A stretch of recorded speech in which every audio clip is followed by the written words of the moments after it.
In a rural part of southern Kenya, what was meant to be a nearly 2-mile-long irrigation canal sits unfinished.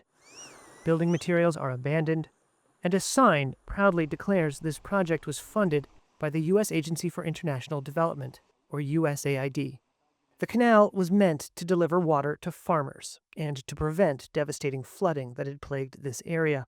But left unfinished, what little has been done actually poses a risk. Reuters has found that the Trump administration's decision to slash nearly all U.S. foreign aid has left dozens of water and sanitation projects half-finished across the globe. 21 unfinished projects in 16 countries have been identified after speaking to 17 sources familiar with the infrastructure plans. Most of these projects have not been previously reported. Interviews and internal documents show that with hundreds of millions of dollars in funding canceled since January, workers have put down their shovels and left holes half dug and building supplies unguarded.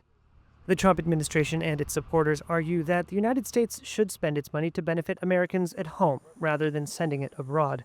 With an annual budget of $450 million, the U.S. water projects accounted for a small fraction of the $61 billion in foreign aid distributed by the United States last year, but it was money that had potentially life-saving consequences in places like Eastern Democratic Republic of Congo.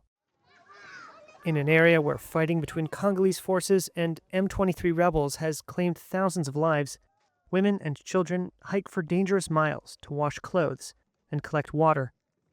A hydrant here was built with USAID funding, but plans for a larger reservoir have been scrapped.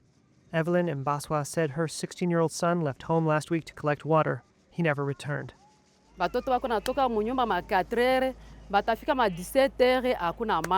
The children leave the house as early as 4 a.m. and return home around 5 p.m. without a drop of water. When we send young girls, they are raped. When we send young boys, they are kidnapped. I lost a boy a week ago, and he's still missing without a trace. It's all because of the lack of water. The U.S. State Department, which has taken over foreign aid from USAID, did not respond to a request for comment about the impact of halting the water projects.